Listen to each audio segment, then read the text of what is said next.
Listo, ahí estamos grabando. Bueno, voy a hacer un repaso rápido de lo que vimos hasta ahora, ya que hubo algunos alumnos que son nuevos y otros que por ahí les va a venir bien el repaso. Repito, preguntan todo lo que necesiten, así andamos en el tema de lo que no se entienda o no quede claro. Habíamos visto entonces definiciones elementales, habíamos visto qué era dato, información y conocimiento y las diferencias entre ellos. Habíamos dicho que datos eran palabras, números, símbolos sin significado y sin procesar. Es todo lo que recopilamos generalmente de por ahí, de manera, digamos, si se quiere, cruda dentro de lo que son las aplicaciones, para después ver qué hacemos con esa información. Cuando se convierte en información, cuando tiene sentido, cuando hay un contexto de ese dato que estoy teniendo ahí, cuando los puedo interpretar, ¿sí? Y el conocimiento finalmente es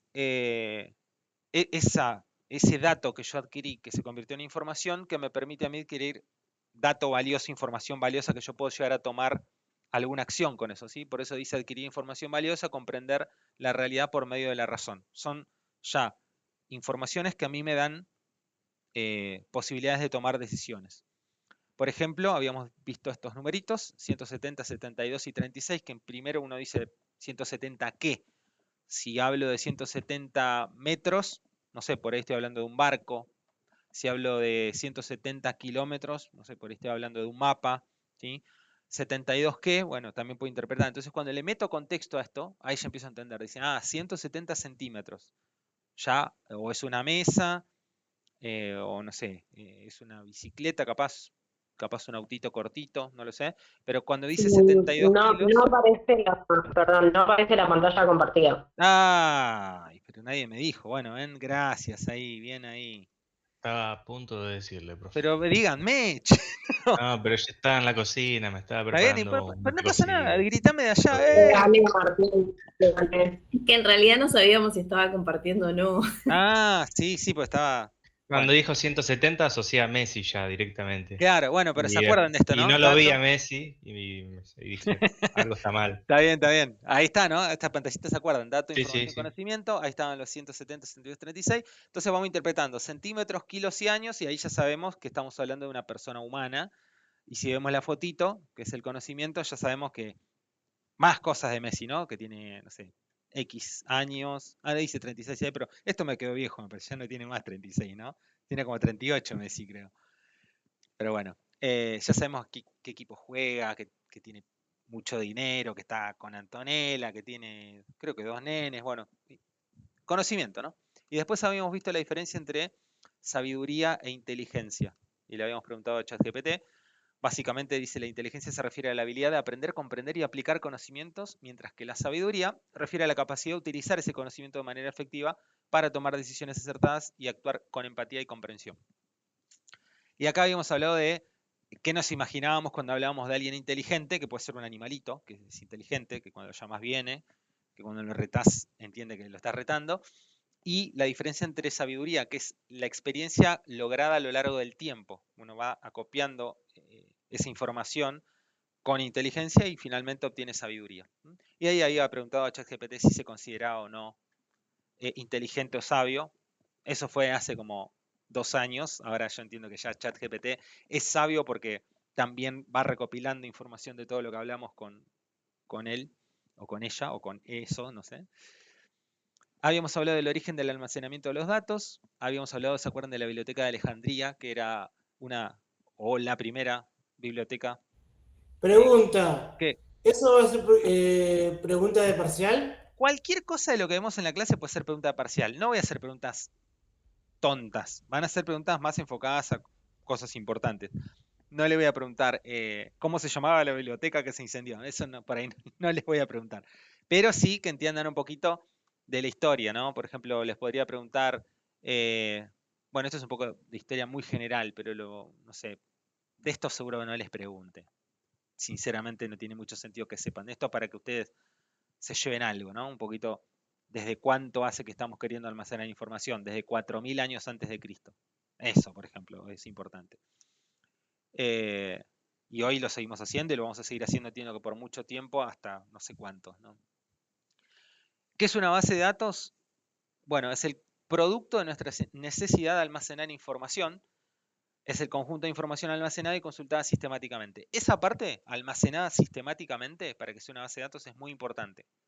Si no está almacenado de manera sistemática, no es ningún tipo de base de datos. Si yo empiezo a agarrar y tirar información así por cualquier lado, eso no es una base de datos.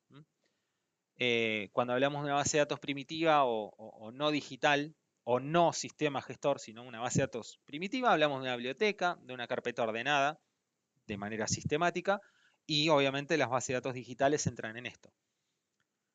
Había una base de datos que es la que utilizamos nosotros para trabajar, que son los sistemas gestores de bases de datos. ¿Sí? Estos son un software o un conjunto de software que nosotros instalamos acá en nuestro sistema operativo que permite administrar una base de datos y puede utilizarse para configurar, almacenar y extraer información. Básicamente es SAMP lo que estamos viendo ahora, ¿no? Cuenta con diversas funciones aplicadas a la información almacenada, como eliminar, modificar, analizar y otras. Es lo que les mostré ayer, un poquito de cómo el lenguaje SQL nos permite, a través de ese sistema gestor, realizar acciones sobre la base de datos. O sea, si les digo, ¿qué es un sistema gestor de base de datos? Me responden algo de esto. Es un software, programa o conjunto de programas que puede administrar una base de datos. ¿Sí? Eso. Obviamente sepan qué significa SGDB, ¿no? Eso, desde ya. Y pueden hacer este dibujito que les puede hacer recordar más. Algunos son por ahí más visuales y este dibujito les ayuda. Estos tres, si se quiere, tres módulos donde está la base de datos en sí, que es el archivo que está en nuestra compu, el sistema gestor de base de datos, que es el software que instalamos, y finalmente la interfaz con la cual nos conectamos a ese sistema, que podía ser la consola de SQL o la consola de DOS, que les muestro qué es. Cuando hablamos de consola de comandos en cualquier sistema operativo, sea Linux, Mac o Windows, van a ver una ventanita negra sin interfaz, que es esta que está acá. Yo les estoy mostrando acá la ventana de DOS, desde la cual también podríamos llegar a acceder al sistema gestor de base de datos. Básicamente acá lo que hacemos es poder navegar a través del sistema de archivos, pero también podemos ejecutar programas. Entonces si yo ejecuto SAMP acá, voy a tener una forma de conectarme, de consultar las bases de datos, pero de manera rudimentaria y de alguna manera, para los que no conocen, difícil. Entonces no es la mejor opción, pero sepan que se puede. Después tenemos una interfaz tipo aplicación web, que es lo que les mostré también ayer, entrando cuando prenden SAMP, y voy a mostrar de vuelta qué es SAMP. SAMP es el software que instalamos, este software o programa o conjunto de programas. Justamente SAMP es un conjunto de programas que viene con PHP y MySQL. Son estos dos que están acá. Si yo quiero encender estos software, le doy acá Start desde el panelcito. Y lo que va a hacer es me va a arrancar el sistema gestor de base de datos MySQL, lo va a publicar en un puerto. El sistema operativo tiene múltiples puertos que van escuchando y suministrando información. En este caso el MySQL va por el 3306. No les voy a preguntar eso. No les voy a preguntar qué puerto utiliza la... No, eso no. Despreocúpense. Sí se lo podrían llegar a preguntar capaz en una entrevista eso. Pero sería medio mala onda. ¿Cuál es el puerto por defecto que usa el SQL? Y flaco. Es medio rara la pregunta, pero se lo podrían llegar a hacer. Justo estaba hablando con unos compañeros acá que estuvieran haciéndole una entrevista a un supuesto programador senior y resulta que no era senior. Le hicieron un par de preguntas y enseguida lo desvalijaron. Pero por eso, bueno, está bueno que sepan esto. El puerto por defecto es el 3306, sí. Después de ahí acordárselo, si no trabajan con esto, difícilmente se lo acuerden. Lo que se van a llevar seguramente de estas clases es el concepto de las cosas. Uno, cuando estudia, después se olvida un montón de lo que estudia. Por eso es importante que se tomen ustedes notas, que no sean oyentes pasivos, sino que tomen acción sobre lo que les estoy diciendo. Tomen alguna notita, háganse un dibujito en su cuaderno. Porque esto es como mirar la tele, si no. Yo les explico, ustedes miran dibujitos y dicen, ah, qué bien, ¿verdad? Muy bien. Te pregunta al minuto y te lo acordás, pero después te pregunta al otro día y ya no te acordás. Y eso les va a pasar en el parcial también. Les voy a ir con preguntas que seguramente vimos 5 veces acá y se van a equivocar. Eso es porque no toman acción activa sobre las cosas. Y no les estoy retando, yo tampoco lo hice en su momento, hasta que entendí que había que hacerlo. ¿Cómo lo pueden hacer? Háganse mapas mentales, algún redondito que dice, no sé, esto conecta con aquello, yo entendí esto, lo que sea, porque el dibujito de ustedes les va a ser mucho más recordable que lo que yo les pueda explicar o mostrar acá en pantalla. Así que eso es muy recomendable. Bueno, ahí está encendiendo entonces MySQL y Apache. ¿Qué vamos a poder hacer? Vamos a poder conectarnos entonces a esto que te encendí acá. Este MySQL es este dibujito que está acá. El sistema gestor de base de datos. Me conecto desde la pantallita negra, me conecto desde la aplicación web PHPMyAdmin y también me puedo conectar desde Heidi SQL, que ahora lo vamos a ver, se los voy a mostrar acá, que es el software que no es un sistema gestor, simplemente es una interfaz para poder conectarme al sistema gestor. Ahí se los muestro. Es esto que está acá, ¿sí? Que si yo me conecto me va a permitir ver qué tengo dentro de mi sistema gestor de base de datos. ¿Ven? Como verán, tengo varias bases de datos metidas ahí adentro. Y acá tengo un lugar donde yo puedo escribir y ejecutar consultas SQL, esas consultas que estuvimos viendo ayer, que ahora lo vamos a ver después en un ratito, en ese círculo que dice todo lo que puedo hacer con las consultas SQL y cómo se dividen en subgrupos esas consultas de SQL. ¿Sí? DDL, DML, DCL y TCL, las que habíamos visto. Vamos a llegar en un ratito a eso, no se preocupen. Habíamos hablado de los distintos motores que tienen adentro los sistemas gestores de base de datos. Entre ellos hay varios. Los más importantes son MyISAM e InnoDB. Acá están. Que ayer también habíamos visto que InnoDB era necesario para, ¿se acuerdan? ¿Qué cosa? Poder hacer el control de la integridad. ¿Se acuerdan? No, cara de que no se acuerdan. Bueno. ¿De integridad? Exacto, controles de integridad. ¿Sí? Habíamos visto que el control de integridad era que yo no pueda borrar un usuario si tiene pedidos, porque si no se rompe la vinculación entre usuarios y pedidos. Bueno, ese es InnoDB del que estamos hablando. GPL es el tipo de licencia que tienen, ¿sí? Es el código abierto. Este no, por ejemplo, pues estos son de código abierto. Y si admiten transacciones, ¿no? Si son transaccionales. No, de vuelta, esto no se los voy a tomar. Si por ahí le pregunten cuáles son los dos motores más importantes que vimos en clase, me tienen que responder InnoDB y MyISAM. La diferencia es que InnoDB está preparado para poder hacer un montón de operaciones que incluyen inserción y MyISAM está más preparado para lo que es la selección rápida de datos. Acá tienen un artículo en Wikipedia también por si quieren leer un poco más. Se los voy a dejar ahí. Ahora vamos a ir más rápido. Después teníamos los diferentes sistemas gestores de bases de datos que existen en el mercado. Estos son los más famosos, ¿sí? Son como las rockstars. Dentro de esta página, que también se las dejo acá arriba, si entran van a encontrar que hay un montonazo más de sistemas gestores de bases de datos que estos. Cada sistema gestor de base de datos se acomoda a determinado requerimiento que yo necesite.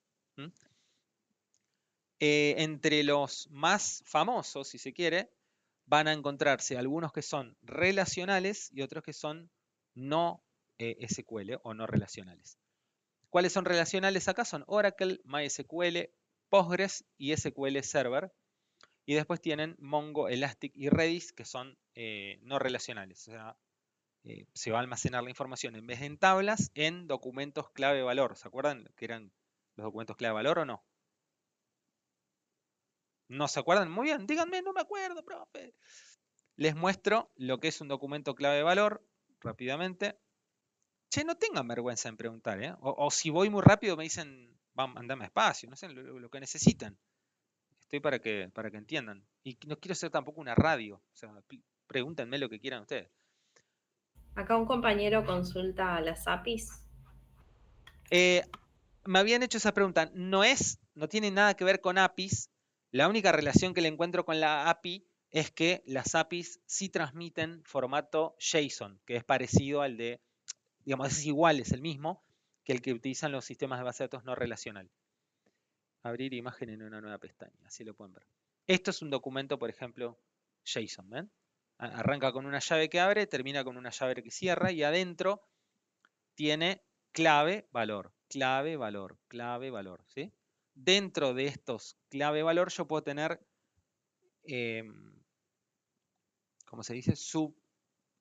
Subespacios, ¿sí? Ven que acá yo abro, por ejemplo, friends y abro un array con este y puedo tener adentro muchos más nodos. Son como una serie de nodos que se van anidando. Si hay algo de lo que digo que no se entiende, tienen que preguntar. Yo no sé si entienden lo que es un nodo, si entienden lo que es un array. Si no entienden, me preguntan, che, no entiendo lo que decís y yo aclaro. ¿Sí? No quiero ponerme a explicar todo porque por ahí me van a decir, che, qué plomo, ya sé lo que es un array, ya sé lo que es una llave.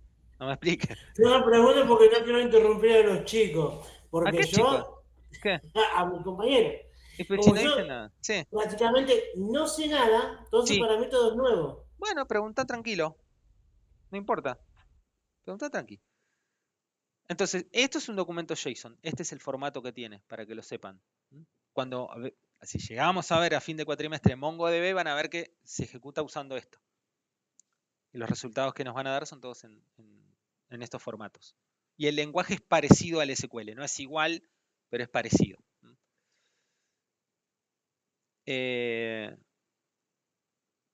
Acá tienen otro JSON para que se vean, porque por ahí estaba ya muy tuneado. Abrir la imagen en una pestaña. Aquí tiene uno más chiquitito, ¿ven? Abre el JSON, tienen clave, valor, clave, valor. Esto podría ser ID de usuario, ¿ven? DNI del usuario. Y acá podrían tener, por ejemplo, teléfono celular del usuario. 011, ta, ta, ta, ta. O si no, dirección 1 del usuario. Dirección laboral, dirección del gimnasio, qué sé yo. Y van teniendo todos los nodos que quieran dentro del usuario. Por ejemplo, si un usuario tiene múltiples autos, ustedes pueden poner usuario tal, dentro del nodo auto 1, auto 2, auto 3, o vehículo 1, vehículo 2. Entonces saben que el tipo tiene 50 vehículos. Pero hay personas que no tienen ni un vehículo. Entonces esto lo que me permite es dejar que yo juegue con que podría tener un registro que sea gigante y otro registro que sea chiquitito. O sea, hay un usuario que tiene 15 autos y un usuario que tiene ningún auto. Y no hay problema. Si yo llego a hacer eso en una base de datos relacional, tengo que hacer un registro súper largo, gigante, que admita 15 autos y después los dejo vacíos para el que no tenga autos. Entonces, ¿qué pasa eso? Me ocupa un montón, me reserva en realidad, no es que me ocupa, me reserva de memoria además que nunca uso. Porque esos 15 autos que no tengo, igual yo ya reservé el color del auto, la marca, el modelo, todo eso yo ya lo reservé en memoria. Entonces ocupa un montón y es poco performante. Esa es la diferencia entre las bases de datos SQL y no SQL, que una es flexible y la otra no. Sigo, vuelvo para atrás unos pasitos y seguimos con el PPT, este que estábamos viendo acá. Entonces, estos son los sistemas gestores de base de datos más utilizados en el mercado. SQLite es relacional, pero la diferencia que tiene con los otros es que está optimizado y pensado para ejecutarse en pequeños dispositivos. Por ejemplo, en una Smart TV, si se quiere, en un lavarropas, en un aire acondicionado inteligente, en una alarma, en una plaquetita de Raspberry Pi. Ahí puedo correr SQLite. Lo tenemos corriendo seguramente en nuestro celu. Igual, ya la potencia que tienen nuestros celus hoy en día podrían correr un SQL Server básicamente, pero bueno, igual se sigue utilizando SQLite en muchas de las aplicaciones. Sigo. Concepto de variable habíamos visto. ¿Qué es una variable? Bueno, así a grosso modo un pedacito de memoria de la computadora reservada para almacenar un dato. Si extendemos esta definición, una variable es donde se guarda y se recupera datos que se utilizan en un programa cuando escribimos código. Las variables se utilizan para diferentes cosas, entre ellas guardar datos y estados. ¿Qué quiere decir datos y estados? Guardo la edad de Pablo y guardo, no sé, el estado, si es soltero o no, Franz. ¿Ven? La variable puede ser una cosa o la otra, depende cómo yo la utilice. Se pueden asignar, yo puedo decir variable 1 igual a variable 2, entonces lo que hago es cargo el dato de la 1 a la 2, ¿sí? Puedo hacer asignaciones entre esas variables. Se pueden representar valores dentro de una expresión matemática, eso lo van a encontrar seguro en funciones matemáticas y en algoritmos de cálculo. Y mostrar valores por pantalla.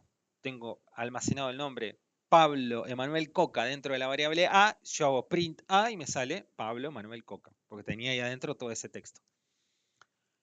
Y en programación vamos a tener la posibilidad de que esas variables tomen su rol. Dentro de las variables vamos a encontrar las cuantitativas y las cualitativas. Unas, cuando hablamos de cualitativas, son categóricas, yo puedo categorizar las cosas. ¿Cómo? De manera nominal o de manera ordinal. La manera nominal sirve para calificar. Entonces yo le digo, che, ¿qué variable sería de cualitativa nominal? ¿Qué se imagina que puede ser? Cualitativa nominal. Sirve para clasificar animales, por ejemplo. Pato, gallina, no sé, ¿qué son? Mamíferos. No, el pato no es mamífero, ¿no? No, pato no. Tengo los mamíferos, tengo, no sé, tengo peces, tengo insectos. Entonces, ahí eso podría ser una variable del tipo cualitativa nominal. Si yo le digo una variable cuantitativa, ven que dice que es numérica y discreta, sirven para contar qué puedo almacenar acá adentro. Stock de un producto, qué sé yo, cantidad de ruedas de un móvil, cosas de esa forma. Entonces la variable se podría llamar, qué sé yo, stock. Y stock es del tipo cuantitativa discreta.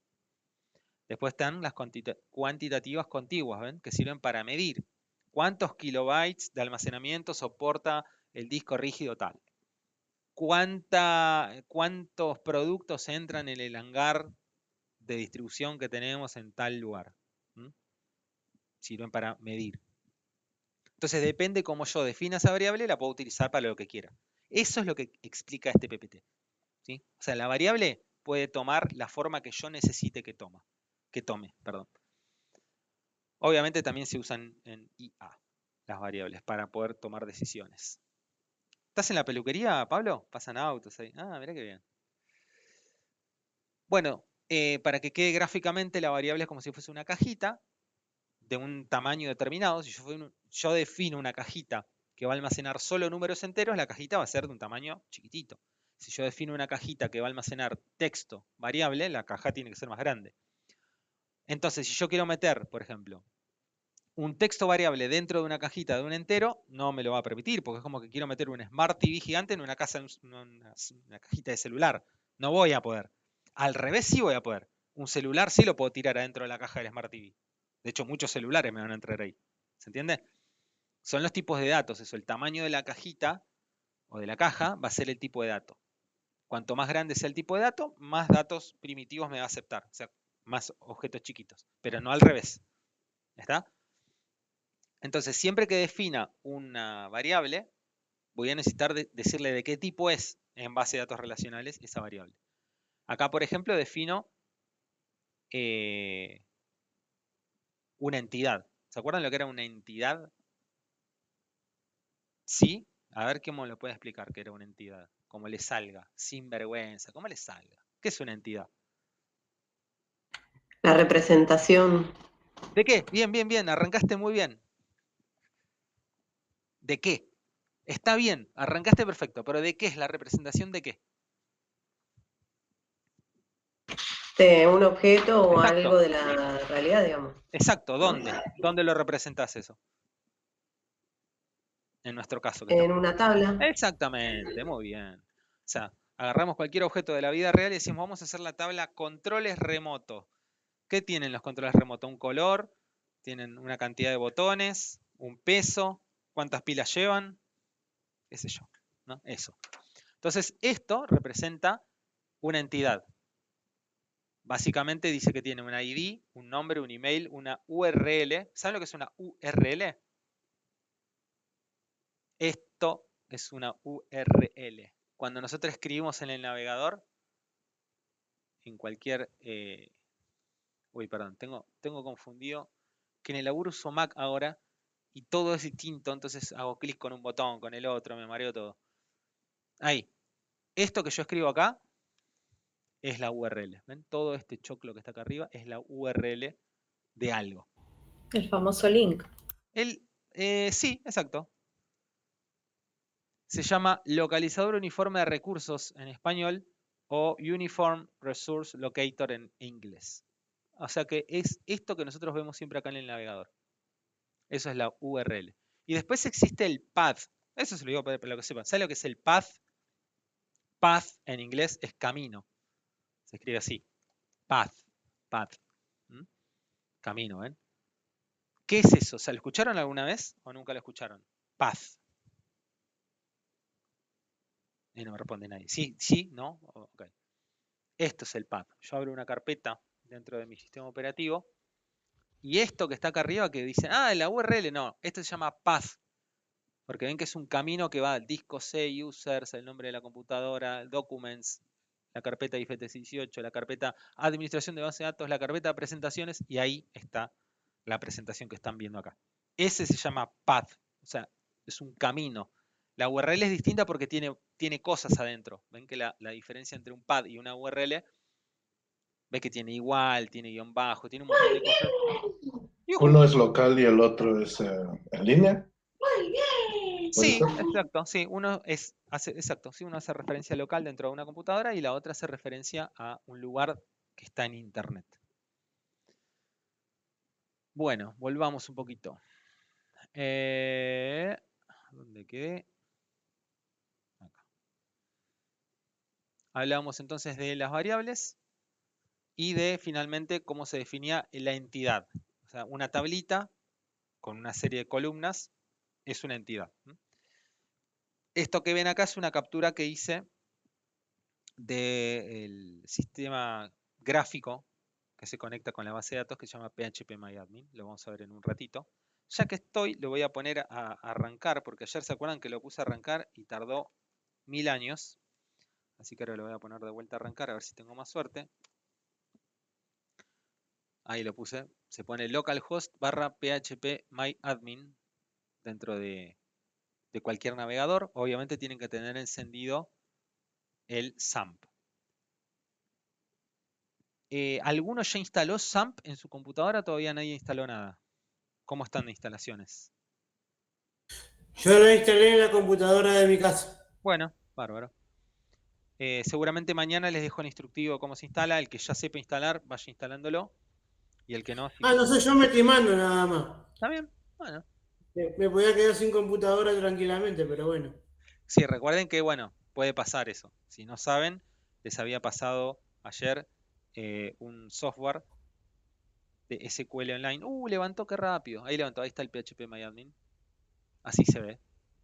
Acá tengo las mismas bases de datos que veo desde Heidi. ¿Ven? Yo achico esto un poquito. Vamos a ver que están las mismas. ¿Ven? After class, after class. Como verán, esto es un software nada más que está apuntando al sistema gestor de base de datos. Por eso veo lo mismo. ¿Ok? ¿Se entiende lo que digo o no? Sí, se entiende. Bárbaro. Gráficamente... Profe, Sí.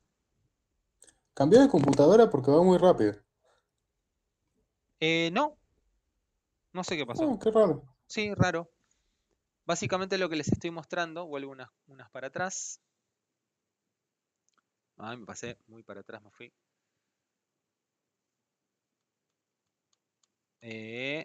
Acá. Acá.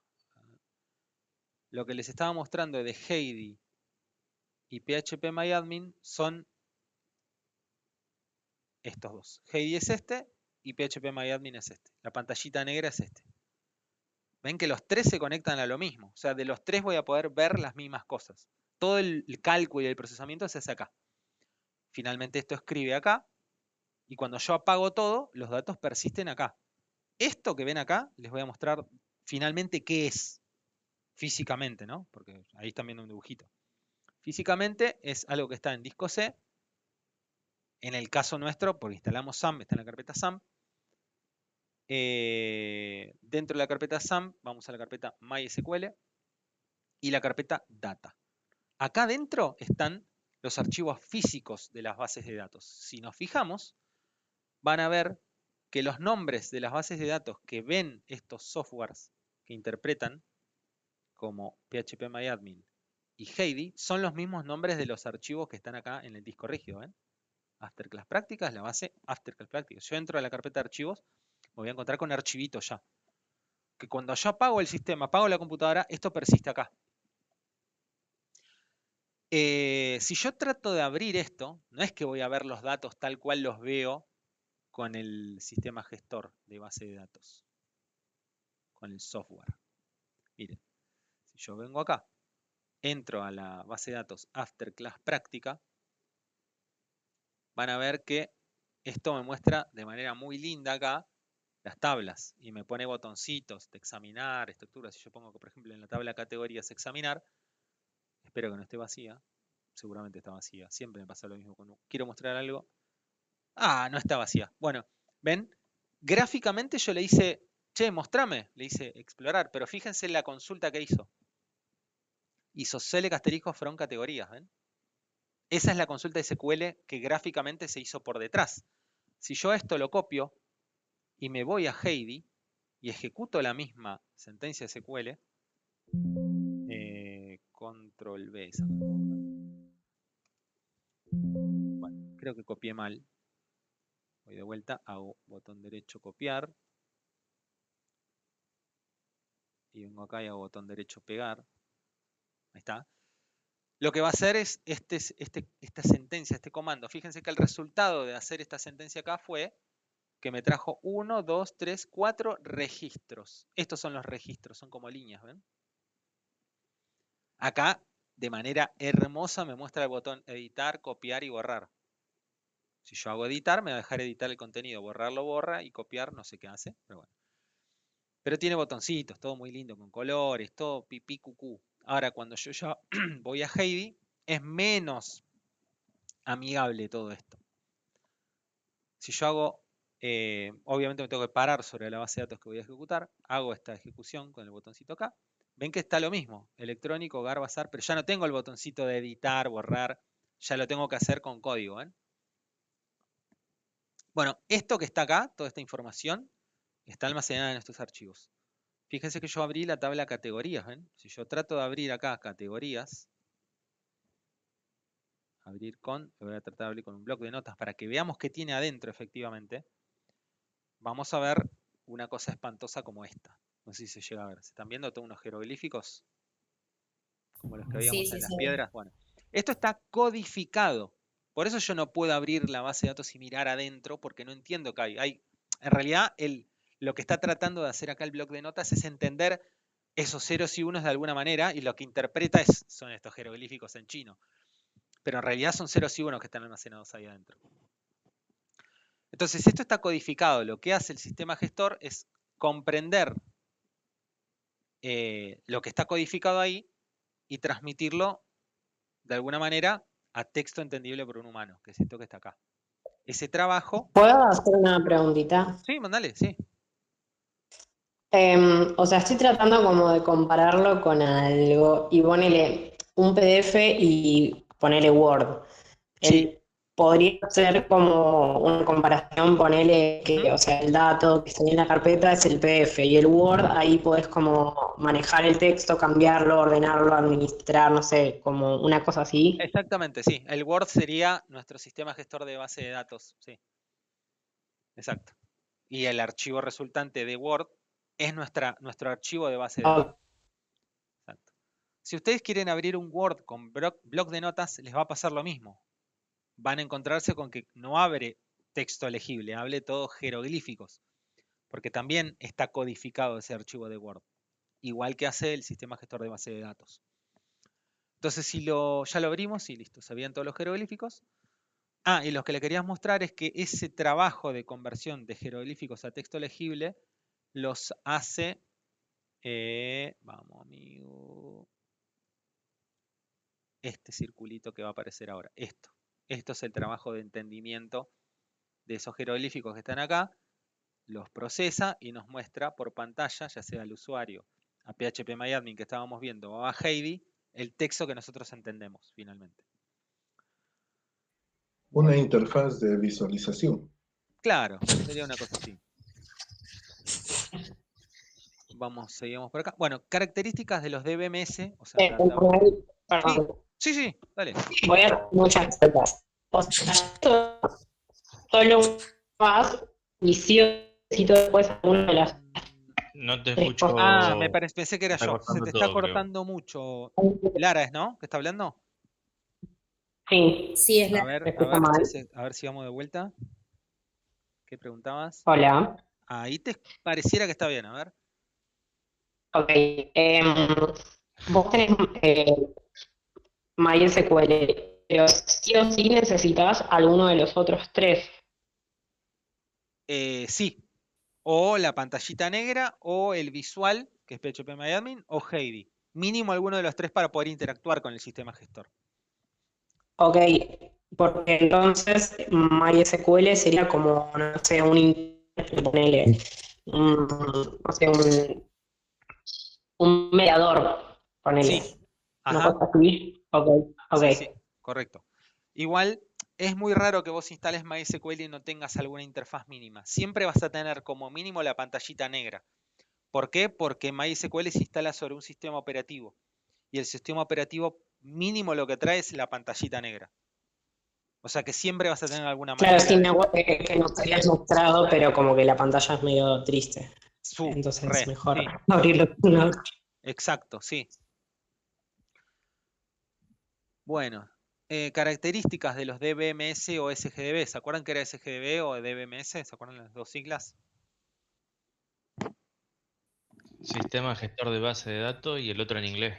Database Management System. Sí.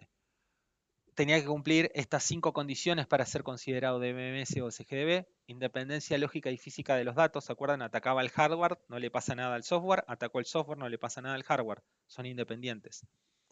Acceso simultáneo por parte de múltiples usuarios. Si trato de que un libro sea leído por una cancha de River entera, no se puede. Si yo quiero que la cancha de River entera vea una película de Netflix, lo puedo hacer tranquilamente. O sea, eso es acceso simultáneo. Seguridad de acceso era lo que vimos un poquito ayer en los diferentes comandos de SQL, el grant y el revoke. Con esos comandos yo puedo darle o quitarle permisos al usuario que se está conectando a la base de datos. En contraposición, si yo te doy una revista y te digo no lees la página 4, no tengo ninguna manera de restringírtela. Vos vas a verla si querés. Pero si yo a tu usuario le digo vos no puedes ver la tabla 4, efectivamente no va a haber manera que vos veas la tabla 4.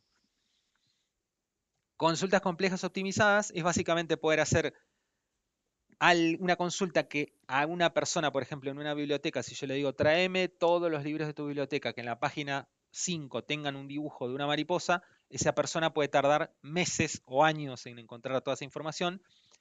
Y en una consulta SQL, imagínense cuando yo hago una consulta en la página de Mercado Libre de tráeme todos los productos que sean entre este rango de plata, que sean de esta marca que a mí me interesan, de este modelo, bueno, lo hacen milisegundos. Mayor efectividad hacer respaldos y recuperación de datos es la diferencia entre algo que no es un DBMS como una biblioteca. Imagínense hacer copias de esos libros de una biblioteca. ¿Cuánto tiempo nos podría llevar?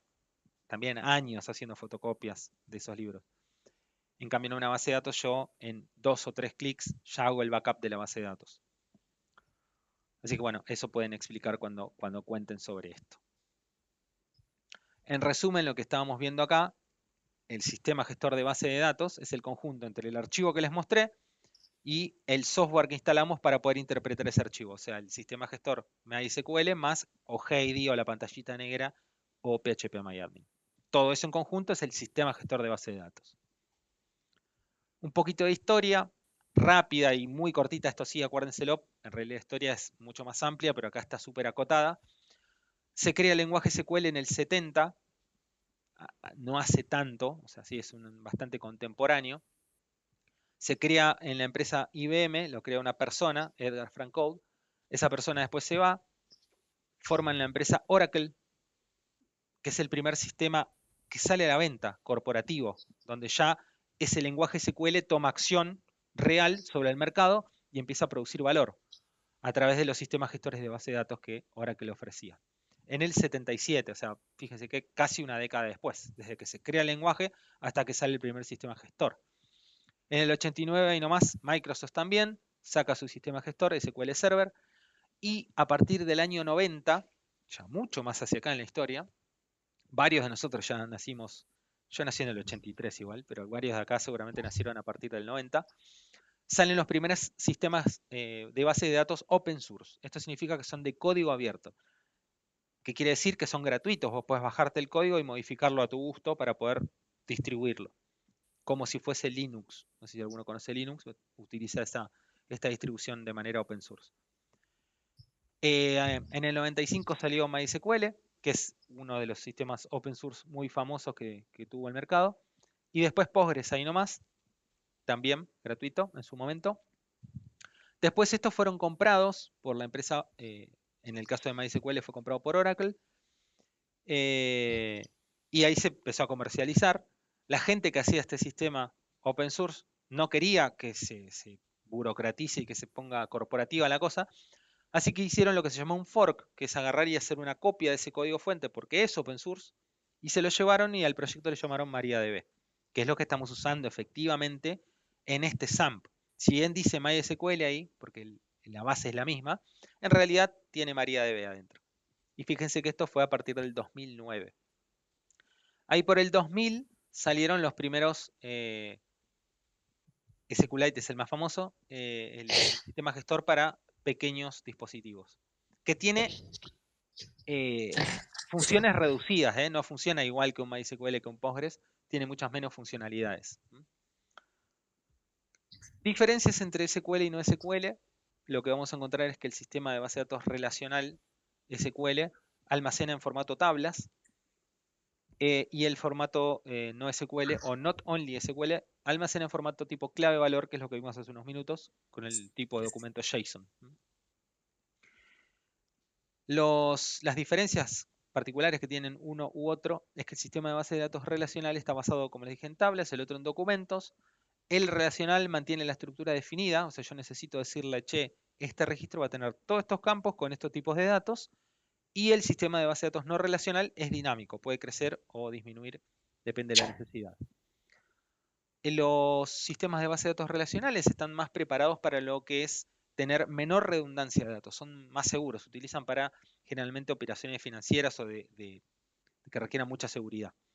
Y los no relacionales admiten redundancia, y acá habíamos visto el ejemplo de qué pasaba si en un sistema relacional se corría una coma o se cambia un número. Esto puede dar origen a un problema grande en cuanto al negocio, ¿no? No es lo mismo transferir, no sé, $10.000 que $100.000. Es una cosa muy complicada. Pero en los sistemas de base de datos no relacionales, no importa si yo no veo 2 o 3 píxeles de la película que estoy mirando. Es un milisegundo que se me pasó un cuadrito o un píxel de la película y a mí no me afectó la experiencia. Yo la película la vi bien y la disfruté igual. Lo mismo en las redes sociales. ¿Importa si el mensaje que yo le mandé de like a uno le llega un segundo más tarde al otro? Realmente no importa. Pero ¿qué pasa si un pago llega un segundo más tarde? Por ahí ocasiona un problema, ¿sí? Entonces es diferente el tratamiento de una cosa o la otra. Una pregunta. Sí. Para que la clase sea más dinámica o algo así, ponele, ¿nos podrías hacer preguntas como, por ejemplo, vos inventás algo y nos decís, por ejemplo, si lo haríamos con un sistema relacional o con un no relacional, o qué tipo de datos serían que estamos manejando cualitativos, y como para poner un poco digamos, de cosas tangibles a toda esta teoría? O sea, se entiende, pero a la vez es como muy, muy expositivo todo. Entonces, eso, si se puede, sería genial. Dale, buenísimo. Lo que les voy a pedir acá entonces es que piensen en la solución que van a hacer ustedes. Díganme un ejemplo, no sé, a ver si hay algún ejemplo de algo que ya van a hacer. ¿Tienen algún ejemplo de lo que van a hacer? ¿Tienen pensado aunque sea alguna idea básica de qué van a hacer? En nuestro grupo tenemos 2 ideas pensadas. A ver, por ejemplo, ¿cuáles? ¿Qué tienen? Martín, ¿puedo decir la que habías dicho vos? Íbamos a hacer, digamos, la base de datos de lo que sería una empresa de alquiler de mesas y sillas para eventos. Muy bueno. ¿Qué usarían y por qué? ¿Qué tipo de base de datos y por qué usarían ese tipo de base de datos? ¿Ves? Ahí ya no te sé responder, espera, déjame pensar. ¿No sería mejor con una relacional? La respuesta corta es sí. ¿Podríamos usar MongoDB si queremos? ¿Qué opinan? Sí, porque siento que si de repente el rubro crece, como que no solo son mesas y sillas, podríamos... No sé. Bueno, la respuesta corta es, te recomiendo que no. Porque vos estás manejando una lógica de negocios más bien estructurada. No vas a estar transmitiendo audio, video, no es un videojuego. Entonces, la recomendación que te daría sería usar base de datos relacionales. ¿Podés usar MongoDB? La respuesta sería sí puedo, porque se acuerdan que MongoDB es not only SQL. Entonces lo puedo usar, ¿Es recomendable? La respuesta corta es no. ¿Por qué? Porque no utilizo al máximo el potencial de ese sistema gestor. ¿Ok? O sea, lo recomendaría acá es, si el sistema va a correr sobre una computadora, utiliza, no sé, MariaDB, que es gratuito, es fiable. Si el sistema va a correr en un celular, usa, te diría, SQLite, no me salía el nombre. SQLite, porque es chiquitito, no le vas a usar recursos al celular. Así que la respuesta va variando, depende de las necesidades del proyecto. ¿Ok? Si el proyecto es un videojuego, podrían usar incluso 2 bases de datos. No hace falta que tengan una. Pueden utilizar la parte de streaming de cosas para que sea rápido y fiable, MongoDB, pero la parte de pagos, donde hay platita de por medio, ahí utilizan una base de datos relacional. Y las vinculan después. La parte de datos financiera tranquilamente podría habilitar partes de la base de datos no relacional que está más abocada a la parte del juego. ¿Cómo? Porque no se puede comunicar SQL Server con MongoDB a través de un web service, por ejemplo, como decían los compañeros acá. ¿Se acuerdan que ese web service se llama API, Application Interface? Lo vimos en presencial esto. Ustedes hacen algo en un lado y transmiten hacia ese otro lado, pero el lenguaje que tienen en común es diferente. ¿Se acuerdan que habíamos dicho cómo hablaba una persona china con una persona argentina? Bueno, en inglés, porque se entendían. Bueno, en el caso de una base de datos relacional con una no relacional, se podrían hablar a través de una API que transmite información en formato JSON de una a la otra. Le dice, che, el usuario Juancito pagó la licencia del juego, déjalo jugar. Entonces cuando viene Juancito a jugar sobre MongoDB, yo lo habilito porque está habilitado Juancito. ¿Ok? O sea, es muy amplia la respuesta a qué base de datos voy a utilizar. Está buenísimo lo que me dijiste, Lara, porque esto también abre el juego a que nosotros empecemos a pensar un poco más allá de esto de la teoría. Como les decía, el trabajo práctico tiene esa importancia porque está bueno que ustedes, a medida que vayamos avanzando con los temas, vayan tratando de volcar ese conocimiento sobre la lógica de negocios que ustedes van a elegir. En el caso del área y equipo, van a utilizar esto para el alquiler de sillas y eventos, sillas para eventos o mesas, y otro equipo, no sé, por ahí es otra cosa completamente diferente. Generalmente, cuando hablamos de lógicas de negocio, vamos a encontrar que tienen muchos puntos en común. Todos van a tener un cliente, todos van a tener un producto o servicio que vendan, todos van a tener usuarios. Entonces hay muchas cosas que van a estar relacionadas, pero por ahí hay otras que no. Lo bueno de esto sería que en un futuro, cuando completemos los trabajos prácticos, hagamos un web service para que, por ejemplo, no sé, la empresa de, qué sé yo, alquiler de bicicletas un día hace un evento y le alquila las sillas al equipo de Lara, no sé, para algo, ¿no? Qué sé yo. Y se comunican los sistemas entre sí. Estamos hablando de un nivel ya de complejidad un poquito más alto. Primero tendríamos que terminar la parte básica, que es definir qué es lo que queremos hacer, cuál es la limitación de eso que queremos hacer y cómo lo vamos a hacer. Y todo lo que vamos a ir viendo nos va a ayudar a eso. No sé si sirvió o no, si era por ahí lo que querían, pero si no, me siguen pidiendo o preguntando lo que necesitan. Volviendo a esto. Sí. Sí, Lara. ¿Está ok? Ok. No, sí, respondí como que sí, como que mucho mejor. Buenísimo. Entonces, si volvemos a este tema que estábamos viendo, la diferencia entre relacionales y no relacionales, nos quedaba la parte de escalamiento. Esto se refiere a que a veces hay un consumo gigante de un sistema y ese sistema deja de ser performante, o sea, se queda como sin potencia para poder servir a todos los usuarios que se conectan a él. Entonces se escala el hardware, o sea, el hardware es la parte física que le da potencia de cálculo a la parte lógica de las bases de datos. Entonces las bases de datos relacionales están optimizadas para poder ser escalables verticalmente. Cuando hablamos de escalamiento vertical es agregar potencia a esa computadora. Y en contraposición, las bases de datos no relacionales están más optimizadas para escalar horizontalmente. Esto quiere decir, en vez de agregar potencia a la computadora, agregar computadoras amiguitas para que entre todas tengan más potencia de cálculo. Acá gráficamente, para que lo entiendan, esto es un CPU de una computadora. Yo entiendo que todos vieron alguna vez un CPU, pero es una caja que adentro tiene hardware. tiene básicamente plaquetas como memorias, chips, que son el CPU, cajitas cuadradas que son discos rígidos, que adentro tienen platos o adentro tienen chips, depende si son de estado sólido o no. Y además tiene una placa grande que se llama motherboard, que es la que soporta todos estos implementos. Les voy a mostrar acá. PC por dentro, a ver si encuentro alguna imagen para el que nunca haya visto una. Y se los muestro. Acá la imagen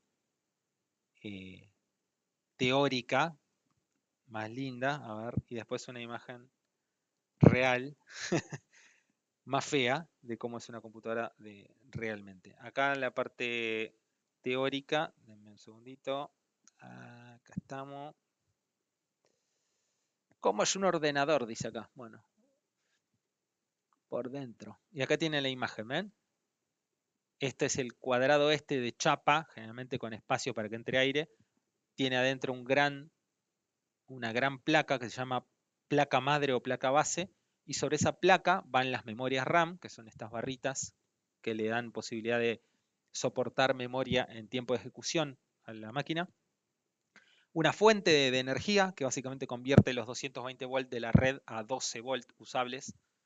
Pues todos estos circuitos generalmente se utilizan con corriente continua, ¿sí? La corriente de red es corriente alterna y dentro de la compu se utiliza corriente continua. Tienen unidades de lectoras de CD, que esto ya no se usa más, disqueteras, que menos se usan más, lectores de tarjeta, bueno, ventiladores para enfriar todo el hardware, tarjetas gráficas que son para procesar video, tarjetas de sonido. Esta es como la linda, ¿no? Como la parte linda. La realidad se ve un poquito más fea. Ahí les voy a mostrar. Se ve más o menos así. Bueno, es un poco vieja esta compu que les voy a mostrar. Ya no hay compus tan viejas. Pero van a encontrarse con algo así cuando abran su computadora. Tierra, sobre todo. Y después ahí van a estar las placas. Y cables, mucho cable. El diablo. ¿Eh? El diablo. Claro, claro. Pero bueno. Tengo una preguntita. Sí.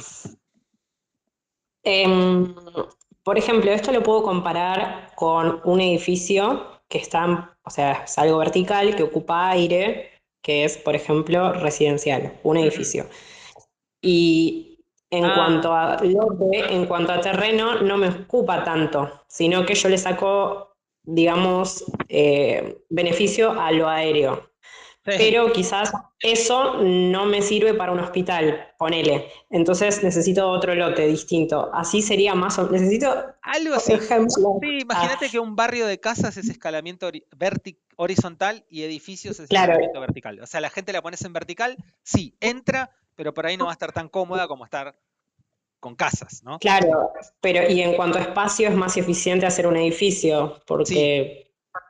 Fin, ok, listo. Correcto, tal cual, eso se refleja igual. Escalamiento vertical es más eficiente porque vos le estás metiendo solamente hardware a la misma PC. Cuando vos haces escalamiento horizontal, que les voy a mostrar cómo es así, agregás clusters, agregás muchas computadoritas. Esto imagínense que podrían ser casitas. Claro, vos dentro de un edificio tenés un solo ascensor, palieres y pum, listo, la gente va ahí como amuchada. Pero cuando tenés casitas, cada casita tiene su techo, su puerta de entrada, su ventanita y como que ocupa mucho más material. Esto es lo mismo. Cuando vos tenés clusters, cada computadora tiene adentro su sistema operativo, su antivirus, su bla, bla, bla, y entonces es más caro, digamos, de alguna manera, ¿no? Entonces, pero bueno, para algunas cosas es más eficiente. Porque imagínate, vos decís, che, tengo un edificio, ¿no? Le pongo más pisos, listo, fantástico, buenísimo. Ahora tengo que desalojar gente y quiero tirar abajo el edificio porque tengo que hacer uno nuevo. Bueno, hasta que no se va toda la gente, vos no lo puedes tirar abajo el edificio. Esto es lo mismo, hasta que vos no lo desocupás todo, no lo puedes apagar. Si yo tengo nodos, me fui. Si yo tengo nodos, digo, bueno, tengo muchas casitas, quiero empezar a desalojar o a cambiar de barrio, no sé. Se van las personas, digo, tiro abajo esta casita, una nueva, tiro abajo esta casita, una nueva, así. Me va permitiendo más flexibilidad. Es más caro, pero es más flexible a la vez. Entonces, ¿qué pasa cuando esto sucede en las bases de datos? Yo tengo que ahora salió Alien, va saliendo el capítulo nuevo cada semana, y cada que sale el capítulo nuevo, en ese momento hay una demanda grande de gente que va a ver el capítulo corriendo. Brum. ¿Qué pasa? El sistema sufre mucha concurrencia. Entonces, ¿qué hace? Aumenta estos clusters para darle potencia al sistema y que la película no se cuelgue, que no tenga errores ni nada. Cuando Otra termina... preguntita. Sí, decime.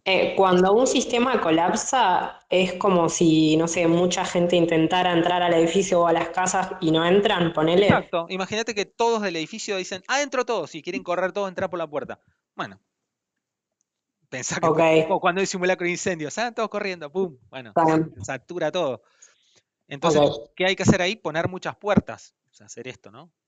Acá lo que se hace es cuando hay muchos usuarios, las cargas de usuarios te dicen, che, 10 vayan por acá, 10 por acá, 10 por acá, 10 por acá, 10 por acá.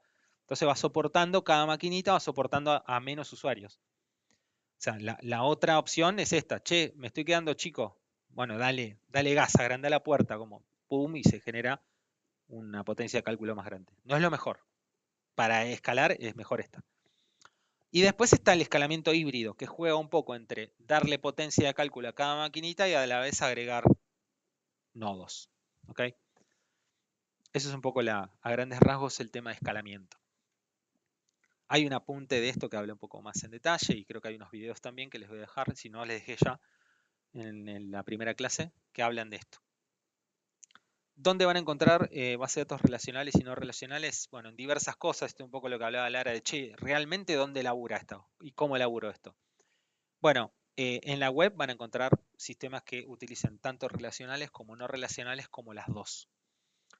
En la parte de tecnología mobile van a encontrar también lo mismo. Sistemas que sean híbridos porque, por ejemplo, WhatsApp almacena algunas características dentro de mi celu y otras características en la nube. ¿Sí? Si yo mando un audio, no lo almacena en mis... Bueno, ahora sí lo almacena algunos en mi celu. Si yo mando, por ejemplo, un video muy grande, lo va a almacenar en la nube. Muchas cosas en los sistemas como WhatsApp se almacenan localmente, pero también una copia en la nube. Pues si a mí no sé, se me rompe el celular, yo me compro otro, instalo WhatsApp y me dice, che, tenés un backup en la nube, ¿lo querés bajar? Dale, pum, y te baja todo el backup y lo tenés de vuelta. O sea que por eso también tenemos base de datos relacionales y no relacionales en el tema de mobile. Generalmente en lo que es juegos vamos a encontrar más base de datos no relacionales, redes sociales también no relacionales, Internet de las cosas. En gran parte donde se termina almacenando la información es en un servidor, o sea que también vamos a tener ahí base de datos no relacionales. Esto no quita que igual yo pueda encontrar en la parte de un juego una base de datos relacional, como les comentaba hace un ratito. Si necesito almacenar los pagos de los usuarios, voy a tener que utilizar una base de datos relacional porque es algo que necesito que sea seguro y consistente.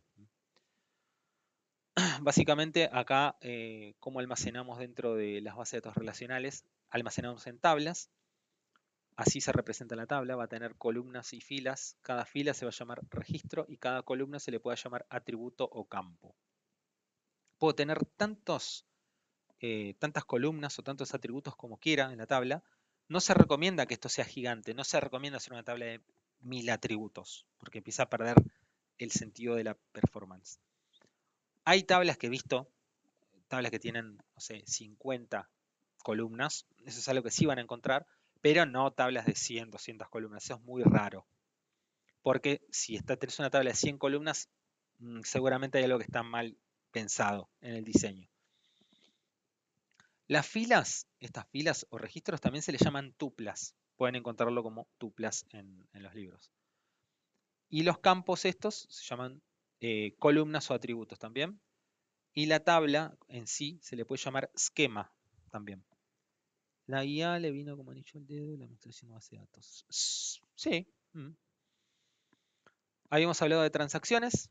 Entre ellas hay algunas transacciones que son denominadas ACID, que son transacciones seguras.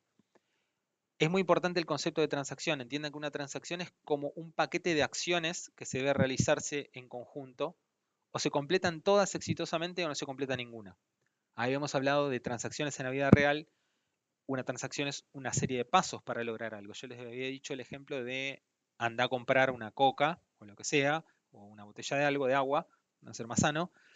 Y la transacción empieza cuando el dinero del comprador se lo pasan al que lo va a ir a comprar. Ese que va a ir a comprar va hacia el negocio, al kiosco, le paga al vendedor, recibe el producto, recibe el cambio, vuelve y le entrega el producto finalmente a la persona que lo mandó a comprar y el vuelto. Ahí termina la transacción. Si en el medio se pierde la botella, no sé, la persona que fue a comprar se olvidó y se fue a otro lado, bueno, la transacción no se hace, no se completa y se hace lo que se llama el rollback, vuelve para atrás. Esa persona vuelve y le devuelve la plata a la persona que lo mandó a comprar y le dice, che, no pude. Y se termina la transacción. Esas transacciones ACID, bueno, estas siglas ACID significan cosas. A de atomicidad, o chiquitito, de hormiga atómica, consistencia, o consistencia en inglés, algo que todo lo que comienza tiene que terminar. Aislamiento, quiere decir que mientras se está haciendo la operación, las tablas implicadas en esa operación no pueden ser alteradas. Ahí utilizamos el comando lock table que vimos ayer en el subgrupo de comandos SQL. Tiene que ser durable, quiere decir que cuando la transacción termina, tiene que de alguna manera todo eso asentarse y decir, bueno, esta fue la transacción, este fue el resultado, y va quedando como un histórico de todo eso que fue pasando. Tiene que ser traqueable, ¿no? Porque es importante que mantenga la consistencia. Entonces tiene que ser durable la transacción. Y bueno, esas son las 4 siglas de la transacción ACID.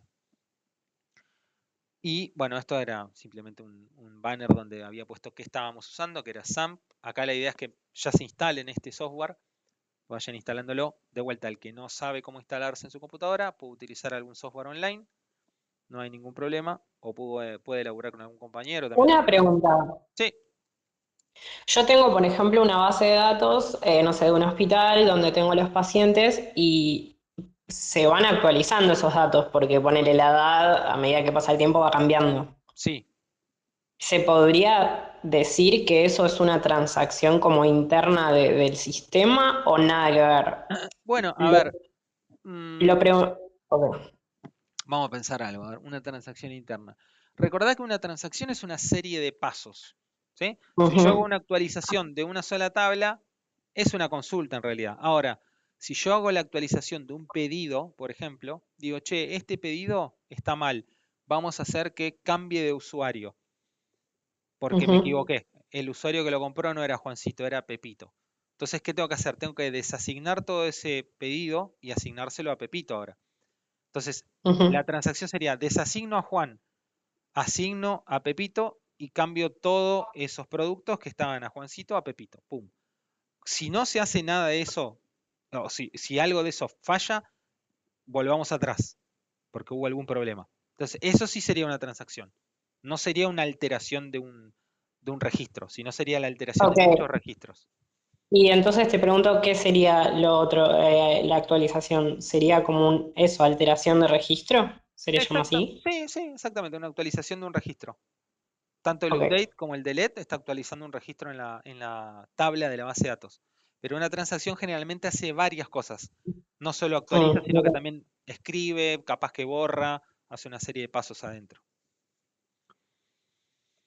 Bueno, este es el software online que pueden usar, mycompiler.io. Si quieren si quieren otro, no hay ningún drama, pueden usar el que ustedes quieran. Pero bueno, este es uno de ellos si quieren no instalar.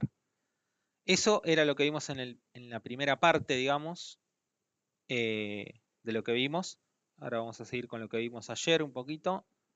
Esto, dame un segundo, voy a documentos. Ahí voy al pad donde tengo las presentaciones. Acá se va formando el pad, ¿ven?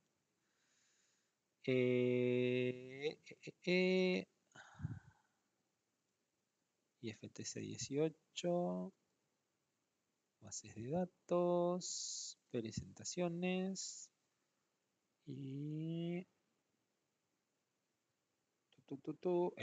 No, esta. Esta es la que vimos ayer. Definiciones del lenguaje SQL. Acá ya nos metemos un poquito más adentro del lenguaje en sí del SQL, que es un lenguaje estructurado, relacional. SQL significa Structured Query Language. Ahí está la fecha de creación, del 74. Y existen, ¿se acuerdan que existe el ANSI SQL, que es el español neutro? Y después los SQLs que utilizan MySQL, SQL Server, Postgres tienen unas pequeñas variaciones. Algunos nombres de funciones cambian y capaz que alguna sentencia se escribe al revés. Pero en general es muy parecido. Lenguaje estructurado de consultas, entonces puede hacer esto que vimos ayer, que era ejecutar consultas, obviamente de todo tipo, recuperar información de la base de datos, como vimos hace un ratito cuando hacíamos el select, insertar, actualizar o borrar registros, crear la estructura en sí, crear la base de datos que nosotros vamos a operar, crear procedimientos almacenados o funciones. Estos son objetos que viven dentro de la base de datos y pueden ser utilizados en algún momento. Creamos tablas también y creamos vistas. Vistas son una especie de tablas particulares que en realidad no existen dentro de la base de datos, sino que toman información de diferentes tablas reales y nos muestran como si fuese una tabla cuando lo ejecutamos.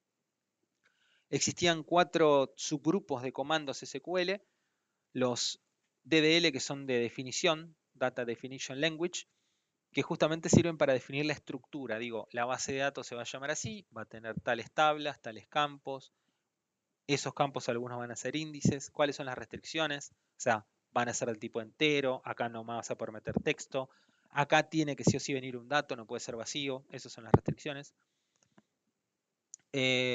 DML es el Data Manipulation Language, sirve para manipular la información que voy a almacenar adentro de la estructura, sirve para añadir registros, modificar la información si quiero, borrarlos o consultarlos.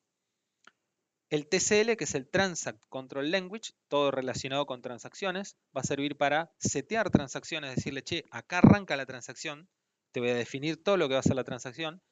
Cuando termina la transacción puedo hacer el commit, eso significa el último paso que era que los datos finalmente persistan, y el rollback, que sirve para cuando hay algún problema dentro de la transacción volver hacia atrás. Dentro de lo que es DSL, que es el Data Control Language, está todo abocado a la parte de permisos, simplemente se puede agregar o quitar permisos. Esos son como los grupos. Dentro de esos grupos van a tener los comandos. Create, alter, drop, rename, truncate, comment son algunos de los comandos del Definition Language. Los vamos a ver un poquito más en detalle después como vamos a crear una tabla o una base de datos. Create, database y el nombre, punto y coma. Alter, database, el nombre, origen, como, tal. Los vamos a ver igual en acción, no se preocupen. Drop, que sirve para borrar. Puedo borrar una tabla, borrar un objeto, un store procedure, una función, o puedo borrar una base de datos incluso completa con el comando drop. Rename me ayuda justamente a cambiarle el nombre a la base de datos, a las tablas o los objetos. Truncate es una función particular que lo que hace es vacía la tabla y resetea los contadores de esa tabla. ¿Qué contadores? Bueno, cuando yo defino una tabla, puedo decir que uno de los atributos, por ejemplo el DNI, que es un mal ejemplo, el ID de usuario, sea autoincremental. Entonces yo meto el primer usuario, ese usuario va a tener el ID 1. Meto el usuario de vuelta, va a tener el ID 2. Meto otro, ID 3 y así. Ese contador va a ir incrementándose. Cuando yo hago truncate, no solo borro los datos, sino que ese contador lo reseteo. Cuando yo vuelvo a ingresar otro usuario, va a volver a ser 1. Vuelvo a otro, 2. Si yo no reseteo, hago delete, como DML, yo tengo, imagínense, inserto un usuario, ID 1. Inserto otro usuario, ID 2. Borro el usuario, borro los usuarios y vuelvo a insertar uno. Ese insertado nuevo va a ser 3. O sea, no reseteé el contador. Va a seguir contando a partir del último que borré. Lo vamos a ver en acción también. Dentro de la manipulación de datos tenemos select para traerme los datos de las bases de datos o tablas, insert para meter información, update para modificarla, merge para agarrar datos de diferentes lados y traerlos como si fuesen uno, call para llamar a algún objeto, puede ser un procedimiento almacenado o alguna otra cosa que yo tenga ahí adentro. Explain plan tiene que ver con la performance, esto lo que hacía era mostrarme cómo es esa ejecución del comando que le estoy diciendo a la base de datos que haga, pero de manera performante, digamos. Me dice, che, en vez de cuando vos haces un select de esta tabla, lo que primero que hago yo es ir a tal lado y hacer una acción. Después voy a otro lado y hago otra acción. El motor hace cosas por dentro cuando yo le doy esa instrucción y cuando me las muestra en en un tablerito yo me doy cuenta en qué parte tengo la mejor o peor performance de esa consulta. Y puedo llegar a modificar la consulta para que sea mejor. Ya vamos a ver cómo. El log table sirve para que cuando yo hago una transacción, esas tablas inaccesibles las convierto con log table. Yo les digo, che, estas tablas que están en juego en la transacción, déjamelas ahí por un milisegundo, no las toques, que termine la transacción y ahora te aviso que termine. Con eso, el log table. Bueno, grant y revoke es grant, te doy permisos a tal tabla, a tal base de datos, y revoke es te saco. En la parte de transacciones tenemos commit, que es cuando terminó la transacción, decirle listo, pum, se terminó la transacción. Rollback era para decir, che, hubo un problema, vamos todo para atrás. SavePoint se utiliza cuando hay una transacción muy grande y yo digo, che, es costosísimo si yo llego a tener un problema en la transacción volver todo para atrás. Bueno, para eso se utiliza SavePoint. Digo, llegamos hasta este punto, hace un SavePoint y seguí. Si hay un problema, volvemos hasta el SavePoint ese que hicimos. Y setTransaction es cuando la transacción la voy a definir como tal, decir, voy a setearte todos estos pasos. Ahí se setea, digamos, se genera toda la receta de esa transacción. ¿Qué onda? ¿Se entiende o no se entiende? Sí, creo que igual le vamos a agarrar la mano una vez que empecemos a practicarlo. Exacto. Lo importante ahora es como la parte teórica, sepan que existe esto y sepan para qué sirve cada una de estas cosas. Por supuesto que el conocimiento va a quedar fijado cuando ustedes lo vean en acción. Pero si yo les digo, ¿qué hace el comando update? ¿Qué me responden? Actualizar. ¿Qué? ¿Puedo actualizar el nombre de una tabla con update?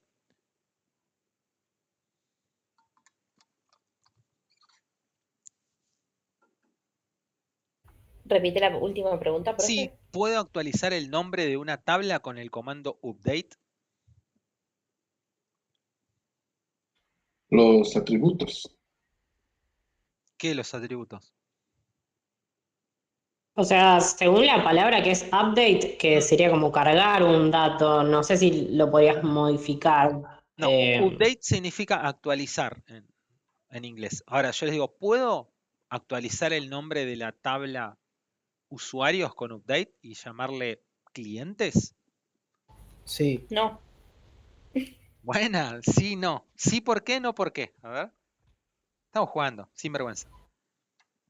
Manden fuego. El update, Por los comandos que usas. El update son Data Manipulation Language y el otro es Data Definition. O sea, para definir la tabla y el otro para modificar o actualizar los registros dentro de la tabla. Muy bien, entonces con update ¿puedo cambiarle el nombre de una tabla?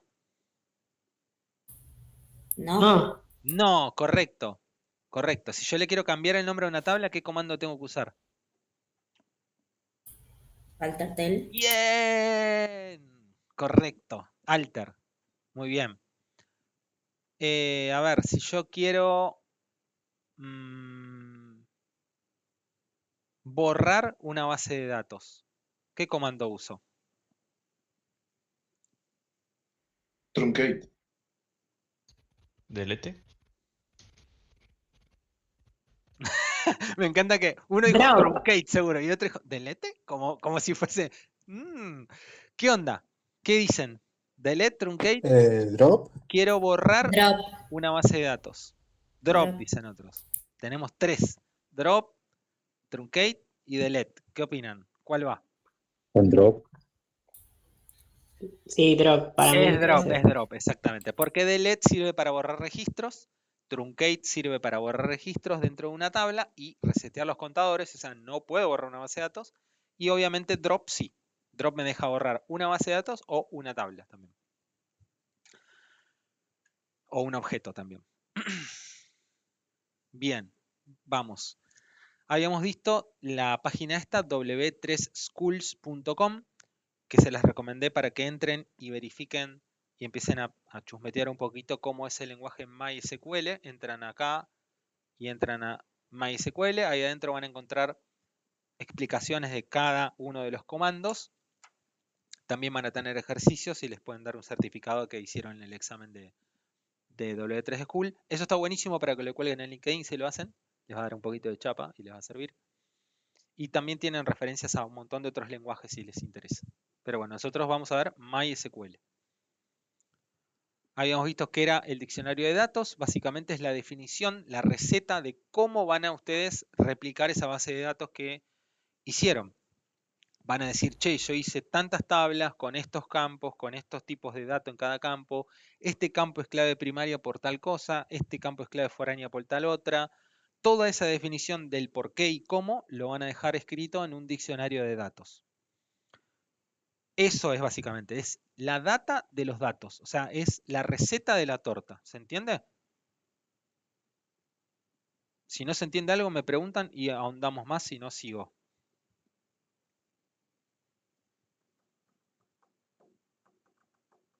¿Cómo te voy a preguntar si no entiendo ni siquiera? A mí me pasa a veces. ¿Qué querés que te pregunte si no entiendo nada? A veces me pasa cuando hablamos con gente definiendo cosas, pero no tengan vergüenza. Che, no entiendo nada. Y tratamos de explicar. Si no. No, si pudiera explicar de nuevo lo de diccionario de datos, Dale. sirve. Imagínate que te dicen, che, hacete una torta de crema de dulce de leche. Yo voy a una fiesta, voy a una persona y digo, che, yo hago tortas. Bueno, buenísimo. Y te dicen, yo quiero una torta para casamiento. ¿Qué le preguntarían a esa persona? ¿Cuántas personas son? ¿Qué Ahí va. sabor va a ¿Qué más? querer? Sí, ¿qué más? Si alguien es alérgico a... Bien, bien, ¿qué más? ¿Qué más preguntan? Buenísimo. ¿Cuánta guita tenés para pagarme? Porque también, Claro, lo importante. ¿no? Un montón de cosas. Eso van a hacer ustedes con un sistema también. Che, ¿para qué es el sistema? ¿Quién lo va a usar? ¿Qué restricciones tiene? ¿Hay problemas legales si hago algo de esto? Todo eso lo tienen que preguntar. Cuando tienen toda esa información, ustedes se dan vuelta, van a la cocina y empiezan a decir, che, necesito comprar harina, no sé, ¿qué más? Crema, dulce de leche. Esos son los ingredientes. En el caso de la base de datos son, necesito una tabla que sea de usuarios, una tabla que sea de productos, esta tabla de productos tiene que tener el campo tal, tal y tal, el campo DNI lo vamos a almacenar como entero, el campo DNI va a ser clave primaria, no sé, vamos a almacenar valores en pesos con, no sé, 3 números para la parte entera y 2 para decimal, todo eso es la definición. ¿Ok? Todavía no metieron datos adentro de la base de datos, simplemente están armando la estructura. O sea, toda esa Claro. estructura... Sí, Para que después cuando armemos o sea, cuando metamos datos, se acomode a lo que necesitamos. exactamente. Pero el diccionario de datos es justamente la definición de esa carcasa que va a estar preparada para recibir los datos. A mí me confunde algo. Perdón. Decime, dale, sí, te escucho. ¿Por qué se llama diccionario de datos? Porque, o sea, mi pregunta es esta. Todos esos ítems, digamos, que están ahí, es como los que hay que tener en cuenta al momento de hacer la base de datos. Sí. Como si es porque hay que cumplir con todos, ¿no? No sé, como si me hago una lista para ir al supermercado y tengo que comprar todas las cosas de la lista. Ahora, ¿por qué diccionario? ¿No sería más como no sé cómo explico? Porque un diccionario es algo que te dice el significado de algo. ¿Se entiende mi pregunta? O sea, Sí, me confunde el nombre. Bueno, a ver, le habrán puesto diccionario porque imagínate cuando vos definís una lengua, la lengua española, decís, esto le vamos a llamar control remoto, esto le vamos a llamar botella, esto le vamos a llamar celular. ¿Dónde lo pones todo en un diccionario? Che, ¿qué es esto? Anda al diccionario y fíjate qué es. Brrr, tal cosa, listo. Esto es algo parecido. Che, ¿qué significa esta tabla? Andá y fíjate el diccionario de datos. Ah, reporte de ventas del año 2005. ¿Entendés? Por eso supongo que le habrán puesto diccionario. Yo no lo puse el nombre, así que no sé, pero calculo que la lógica habrá sido esa. Es donde vos vas a buscar definiciones de por qué está hecha así la base de datos. ¿Ok? Finalmente termina siendo un documento que es como la receta de cómo vos replicás esa base de datos acá, en otro lado, en otro sistema. ¿Sí? Por eso le digo que es similar a la receta de la torta. ¿Alguien quería decir algo? ¿No? Bueno. Y bueno, el diccionario de datos va a definir lo que les decía recién, y la definición de diccionario es: el objetivo de un diccionario de datos es dar precisión sobre los datos que se manejan en un sistema, evitando así malas interpretaciones o ambigüedades. ¿Qué define el diccionario? Las tablas, los índices, las vistas, los usuarios, los esquemas que van a estar ahí adentro, los procedimientos que van a tener ahí adentro, todo lo que esté dentro de la base de datos bien definido. ¿Y por qué tiene ese tipo de dato, por qué, con comentarios, ¿no? Por qué se hacen estas cosas así de determinada manera, les termina quedando como si fuese un librito, como un diccionario que ustedes pueden después consultar para replicar esa base de datos. Diagramas. ¿Por qué diagramas? Porque vamos a tener que representar esa lógica de negocios que vamos a hablar con nuestros clientes de alguna manera, ¿no? ¿Qué tenemos que saber para estos diagramas? Que existen cardinalidades. Cuando nosotros representamos una lógica de negocios de la vida real dentro de un sistema, vamos a intentar graficarlo. Entonces, esas entidades que van a interactuar, que son representaciones de objetos de la vida real, se van a relacionar entre sí. ¿Sí? Un usuario va a poder comprar productos. Un usuario va a poder utilizar un servicio.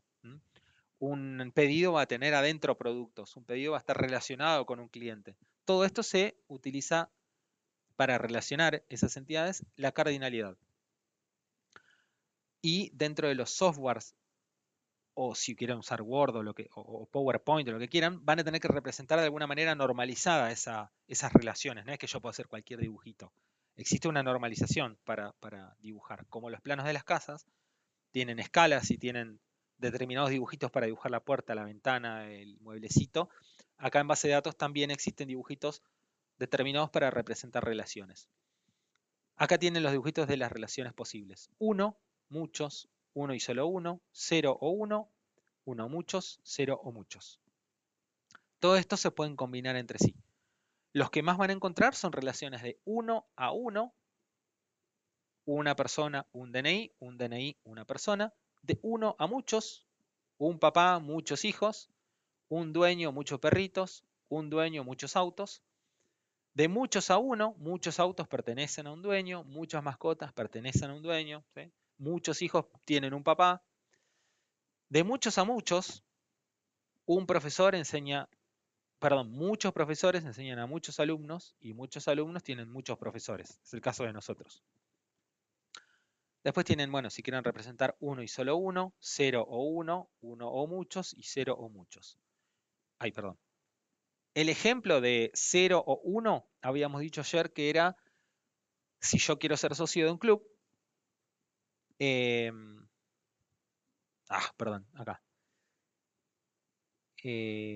yo, por ejemplo, me hago cliente de un portal que vende por internet como Mercado Libre, puedo ser socio y no comprar ningún producto, o puedo comprar un producto. No es el mejor caso, porque el caso real sería este. Yo soy, soy cliente, no compré nada o compro todos los productos que quiera. En este caso tendría que comprar uno como mínimo. El ejemplo sería, voy a una concesionaria de autos y no soy cliente hasta que compro mi primer auto en esa concesionaria. Una vez que compro mi primer auto, ya puedo comprar todos los autos que quiera. Entonces la relación es de 1 a 1 o muchos. Yo cliente, 1, puedo comprar 1 o muchos autos. Y ahí soy cliente. De 0 o 1, ¿qué podría ser? Esto habíamos hablado ayer. La membresía de un club, creo que habían dicho. Yo puedo ser socio de un club. A ver, ¿cómo era esto? No me acuerdo cómo era el ejemplo. Que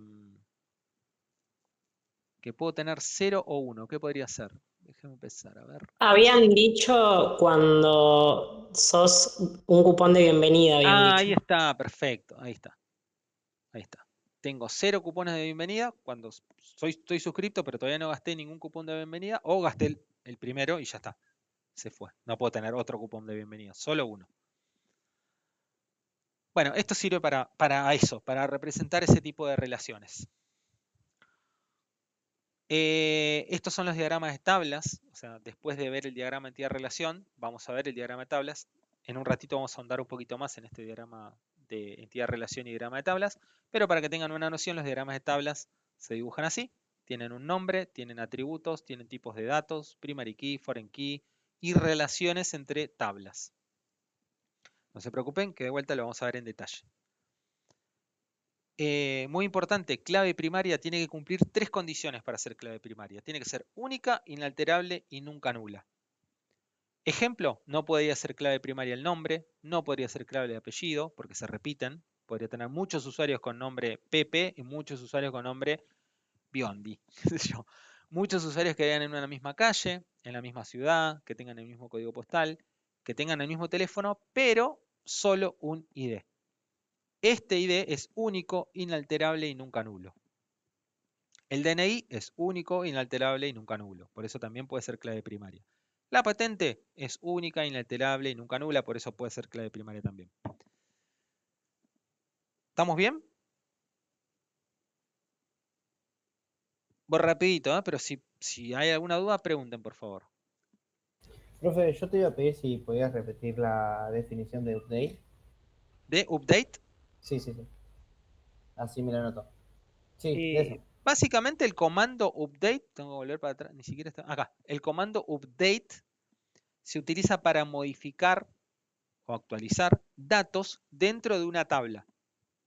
Es del tipo data manipulation, ¿ven? O sea, sirve para manipular los datos que ya están almacenados dentro de mi base de datos. Se me pasó la hora volando. Listo, Les gracias. propongo, de nada, esperen que terminamos esto y hacemos un mínimo break y después hacemos un tirito más y ya nos vamos. Entonces, estábamos por clave primaria, única, inalterable y nunca nula. Tiene que ser, o sea, no pueden ser tipos de datos que sean redundantes o repetitivos. Acá hemos visto cómo se define una clave foránea. Básicamente una clave foránea es una clave primaria, o sea, un identificador único, como por ejemplo el ID cliente, que viaja como relación a otra tabla. Acá tenemos una tabla de pedidos que, como verán, se relaciona con clientes y con productos. Acá dice que un y solo un cliente puede tener 0 o muchos pedidos, que es el ejemplo de la página tipo Mercado Libre que habíamos visto. Un pedido puede tener 0 o muchos productos. ¿Tiene sentido esto? Sí. Sí, En realidad, porque si no te figuran nada, claro, en realidad acá se lee así. Un pedido puede estar conformado como mínimo por un producto y un pedido puede estar conformado como máximo por muchos productos. Porque un pedido que no tenga producto no tiene sentido. ¿Qué voy a comprar si el pedido está vacío? No tiene sentido, ¿ven? Por eso se pone... ¿dónde está el puntero? Acá está. Se lee de acá para allá. El pedido se relaciona con un producto así. Un pedido puede tener como mínimo un producto y un pedido puede tener como máximo muchos productos. Y un producto sí podría no estar en ningún pedido. Yo tengo un producto en stock que no lo vendo nunca. Bueno, ese producto podría no estar en ningún pedido. Pero... una pregunta. Sí. Esto nos sirve para empezar como el trabajo, ponele, Sí, a ¿no? full. Porque A full. Sí. vos en clase presencial habías dicho medio que había que identificar cómo se relacionan las entidades, no sé si entidades, pero como Sí, las... correcto. Sí, las Ah, entidades. ok, perfecto. Cada tablita de estas representa una entidad. La entidad clientes, la entidad pedido, la entidad producto y la entidad envío. Lo que tienen que empezar a hacer ya, si quieren ya, es definir qué van a hacer. Como dijiste vos, Lara, van a hacer un sistema de alquiler de sillas y mesas. Bueno, tienen que empezar a preguntarse, ¿a quién lo vamos a alquilar? ¿A empresas? ¿A personas? ¿Nos puede alquilar un menor? ¿Cuánto es el monto máximo de un alquiler que admito? ¿Cuántas sillas máximas podría alquilar? Todo eso tienen que empezar a definirlo y escribirlo. Ok. Una vez que tengan todo eso bien definido, ahí recién empiezan a pensar, bueno, ¿qué entidades necesito? ¿Necesito la entidad cliente? Sí. ¿Necesito la entidad producto? Sí, van a tener sillas o mesas ahí. ¿Qué características van a tener las sillas? Bueno, van a ser de plástico, de madera, de fierro. Una pregunta. Sí. En el caso de que, por ejemplo, haya que poner una garantía, esa entidad, ¿cómo podría llegar a representarse? Depende cómo vos quieras ejecutar esa garantía. Dame un ejemplo, por ejemplo, a ver, ¿qué sería la garantía? A ver, vos querés alquilar... Rompieron una silla o tienen que hacer un depósito Perfecto. reembolsable cuando me lo, o sea, no sé, Perfecto. ponés 100 lucas y si no rompiste nada te lo devuelvo. Perfecto. ¿Qué es? Eso tenés que definir. ¿Cómo es el tema del depósito? Lo ponen antes, ponen el número de tarjeta de crédito, no pasa nada hasta que detectan que rompió algo y le descuentan de la tarjeta de crédito. Eso puede ser también. Lo que les voy a recomendar en esta ocasión es que no se vayan de mambo con la complejidad. Creo que lo más fácil es hacer un depósito de 100 lucas, como decís vos. Che, ¿depositás 100 lucas? O si alquilás por, vamos a suponer que alquila por 1 millón de pesos, el depósito que sea de 500.000 o de 1 millón, no sé, eso definan ustedes.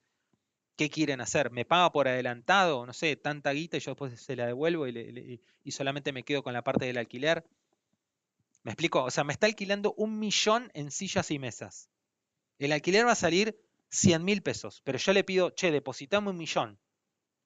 Cuando me traigas todo, yo miro si están rayadas, rota, nada, y te devuelvo 90 lucas. Y me quedo con, perdón, te devuelvo 900 lucas y me quedo con las 100 lucas que sale el alquiler. Ese podría ser la operatoria. Pero eso lo tienen que definir. Una vez que definan eso, ahí plasmamos en tablas, bueno, ¿cómo es el depósito? ¿Dónde lo ponemos el depósito? ¿Cómo se hace la devolución? Etcétera. Por ejemplo. O sea, no empiecen a pensar en tablas, porque eso es algo que es muy fácil de hacer. Empiezo a pensar en tablas. Si conozco encima de base de datos, más tentado me veo de pensar en tablas. Piensen primero en lógica de negocio. ¿Qué es lo que quiero hacer? ¿Cuáles son las limitaciones y las reglas de juego? Si tienen dudas me preguntan, che, ¿definí esto? ¿Alcanza? Lo vemos, sí, alcanza, dale. No, te falta tal cosa, dale. ¿Ok? O sea que yo creo que en 2 o 3 clases ya deberían tener por escrito qué van a hacer y las limitaciones de eso que van a hacer. ¿Tá? Después de eso empezamos a ver, bueno, ¿cómo hacemos? Ni siquiera vamos a ir a las tablas, vamos a ir al diagrama entidad-relación, que ya vamos a ver qué es. Y después del diagrama entidad-relación, vamos al diagrama de tablas. No sé si respondí la pregunta, si fui claro o hay alguna duda. Pregunto. ¿Está claro? Para todos, no solo para Lara. No, profe, claro, claro. Bueno, bárbaro. Sigo un poquito más. Data integrity o integridad de datos. Básicamente lo que esto quiere representar es cómo desde una base de datos relacional nosotros garantizamos que esa base de datos sea segura e íntegra. ¿Cómo? Bueno, poniendo constraints, ya vamos a ver lo que son los constraints, pero básicamente tiene que validar que la información que entre sea la correcta, que no se pierdan referencias, ¿se acuerdan? No puedo borrar un usuario si ese usuario tiene pedidos y no puedo borrar un pedido si está relacionado con un usuario existente. No puedo borrar un producto que esté en un pedido porque después el pedido va a tener un producto huérfano. Todo eso se define dentro de la base de datos. ¿Cómo lo defino? Primero entendiendo las reglas de juego, como le decía Lara. ¿Cómo va a pasar? ¿Qué va a suceder? ¿Puede un cliente devolverme una silla si estaba mal? Bueno, tenemos que ver eso, si puede pasar o no, al momento del alquiler. ¿Qué pasa si el flete lo pongo yo o lo pone el usuario? Si el flete lo pongo yo y el flete tuvo un problema, ¿qué hago? Si el flete lo pongo yo y el fletero rompió una silla, ¿qué pasa? O sea, todo eso lo tengo que definir de alguna manera, para que después yo tenga consistencia en toda esa lógica de negocios. ¿Cómo? Bueno, lo vamos a ir viendo después en código. ¿Qué hace la integridad referencial? Básicamente, lo que es la integridad referencial es un sistema compuesto por reglas que permite garantizar que las relaciones entre las tablas y las filas estas sean válidas y que no se rompan, así, a nivel general. Una nota al pie es que para utilizar esa integridad referencial yo necesito el motor de la base de datos que sea InnoDB. Me evita datos duplicados, datos faltantes, que se alteren datos o datos incorrectos.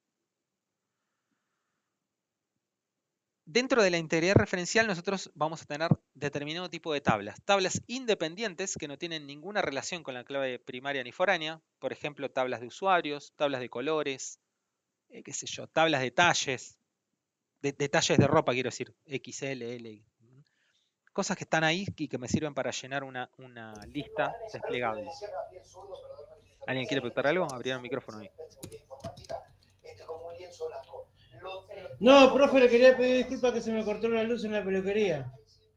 ¿Y lo del lienzo blanco qué es? Que se está escuchando ahí atrás. Se escucha como una tele o algo. Mi papá está mirando la televisión. Ah, ok. Bueno, después tenemos tablas autorreferenciadas, que son tablas que se referencian a sí mismas. Dice, su clave primaria está referenciada por una clave foránea definida en la misma tabla. Un ejemplo de aplicación de esto sería una tabla de alumnos, que uno de esos alumnos es delegado. Entonces esa tabla se relaciona a sí misma. Tenemos un montón de alumnos, que dentro de esos alumnos hay un delegado que es delegado de todos ellos. Después tenemos las tablas referenciadas. Son tablas que son llamadas por otras. Por ejemplo, en la tabla de pedidos, yo referencio, ¿quién es la tabla referenciada? La tabla de clientes, la tabla de productos. Es la tabla que es referenciada por la tabla de pedidos. Y las tablas dependientes, que son tablas que dependen de otras. La tabla de pedidos. La tabla de pedidos depende de la tabla de usuarios, de la tabla de productos, ¿sí? De la tabla de envíos. Es una tabla que depende de otras. Después habíamos visto que era un DBA, un Database Administrator, y qué hace. Es una ¿Puedo hacer una pregunta Sí, en el adelante. medio? Sí, sí, obvio. Es como si fuese que no puede haber como vacíos legales, ¿no? Como una cosa así Claro. en lo que es la integridad. Digo, si hubiese un vacío legal, como que yo ponele no especifique una cosa que en algún momento puede llegar a pasar, ¿el Exacto. sistema igual funciona Funciona o hasta que te no? pase ese caso. Cuando suceda ese caso vas a Ok, tener un problema. ok, listo, está. Es muy difícil igual definir el 100% de lo que puede pasar. Y Es bueno, pero muy si yo difícil. me voy al diccionario y chequeo cada ítem, Sí, ahí deberías en poder teoría cubrir. debería estar cubierto. Sí, Ok. correcto, Lara. Sí, sí. Deberías cubrir todas las situaciones posibles dentro de tu negocio. Dentro de un marco coherente, Lara. O sea, Sí, te obvio, voy a dar un obvio. ejemplo. ¿Qué pasa si yo tengo un bar y entra un perro y muerde a una persona y esa persona era alérgica a los perros y se muere? Bueno, qué sé yo qué pasa. No puedo definir a ese nivel. Pero sí tengo que definir qué pasa si me quedo sin café tostado. ¿Qué ofrezco? Otra cosa, ofrezco té, mate cocido, no sé. Eso sí, porque es mi negocio core, digamos. Pero si pasa una situación re hipotética, borde, bueno, veo. ¿Me explico? Claro, sí, Acá sí. en el laburo se tratan de ir, por ejemplo, acá en Mercado Libre se definen casos muy borde, como ¿qué pasa si un usuario entra y se le cuelga la máquina y justo compró? Bueno, eso suele pasar en empresas muy grandes y de mucho detalle, pero en un alquiler de bicicletas en un parque, y no, no porque es caro también llegar a tanta definición cuando en realidad la probabilidad de ocurrencia es 0,00001 y ahí no. Cuanto más grande es el Claro, sistema, entiendo. claro, cuanto más grande es el sistema, más probabilidades de ocurrencia de un caso borde hay.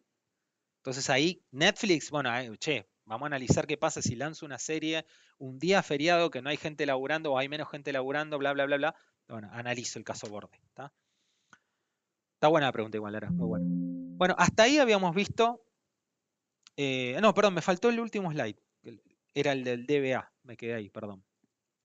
Taca, taca, taca, el DBA. Ay, lo cerré de vuelta, qué gil, perdón. DBA. Ahí. Database Administrator es un puesto de trabajo, ¿sí? Ocupado por una o varias personas. En las empresas hay uno o muchos DBA, tantos como sea necesario. A veces no hay ninguno, en las empresas muy chiquitas. ¿Qué hace el DBA? Es una persona, o es un rol en realidad, que se encarga particularmente de trabajar con todo lo relacionado con la administración de las bases de datos. Instala el software, define qué versión, ¿no? Administra las herramientas relacionadas con toda la gestión de las bases de datos, administra las aplicaciones clientes, o sea, generalmente los sistemas de base de datos se instalan en servidores, en máquinas que están en un data center. ¿Se acuerdan lo que era un data center? ¿Hola? ¿No era ese lugar con computadoras congelado? Exactamente, Lara, sí, es un lugar tipo una pieza cerrada, fría, que tiene un Un montón de frigorífico. computadoras, exacto, llena de computadoras, con un montón de cables. Bueno, eso es un data center. Ahí se instala el sistema gestor de base de datos. Después a las computadoras de nosotros, de los usuarios, programadores o desarrolladores o lo que sea, se instala solamente el software cliente. ¿Saben cuál es el software cliente? ¿El qué? El software cliente al que se No, conecta a la base de datos. Es Heidi. no. Heidi es el software cliente. Ese es el que instalan en nuestra compu como desarrolladores. Pero SQL o MySQL no está en nuestra compu, está en un servidor al cual nosotros nos conectamos a través de Heidi, o a través de PHPMyAdmin, o a través de la pantallita negra fea esa. Entiendo, Bien, es como lo que se adapta al usuario para que interactúe con el claro, sistema que está. Ok. exactamente. Eso también lo gestiona el DBA. Administra la estructura de la base de datos, dice, che, la base de datos que tenga como máximo 100 tablas, no sé, más que esto no me hagan, sino hagan otra base.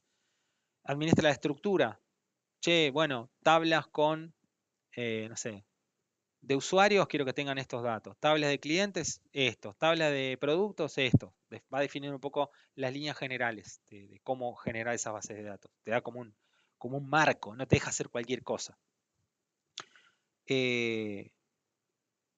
Verifica la confiabilidad de los datos, o sea, que lo que estés almacenando dentro de la base de datos sea realmente información importante y que no sea basura. Por ejemplo, si a mí me quieren hackear, lo que van a hacer es van a tratar de, por ejemplo, agarrar un formulario de mi sistema y tratar de completarlo tantas veces por segundo como puedan para hacerme lo que se llama una denegación de servicio y tirarme el sistema abajo. Entonces, ¿qué hace el DBA? Che, fíjate que si yo empiezo a tener caracteres chinos o checos dentro de la base de datos, algo está pasando, no es un humano que está haciendo esto.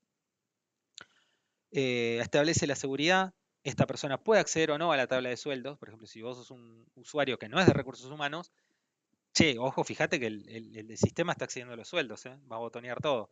Bueno, cortarle el acceso a la tabla de sueldos. Va a auditar el rendimiento. Va a decir, che, si a las 5 de la mañana hay 500.000 requests, o sea, 500.000 pedidos por segundo. Eso no es un humano. Cortale ahí el acceso a ese cliente que está mandando tantas peticiones por segundo. Y también la documentación. Les va a exigir el diccionario de datos de sus bases de datos. Eso es lo que hace el DBA. ¿Se entiende? En líneas generales, más o menos. Depende de la empresa. Pero esto es lo que le voy a preguntar para el parcial. Che, ¿qué hace un DBA? Decime 5 cosas que hace un DBA de las 8 que vimos en clase. Bueno, puedo nombrar algunas de estas. ¿Estamos bien? Fuimos a las chapas hoy. Este video va a quedar ahí para el que quiera repasar. Hasta acá tiene todo. Sí, perfecto, profe. Bueno, dejo de grabar acá. Así les queda el resumen acá.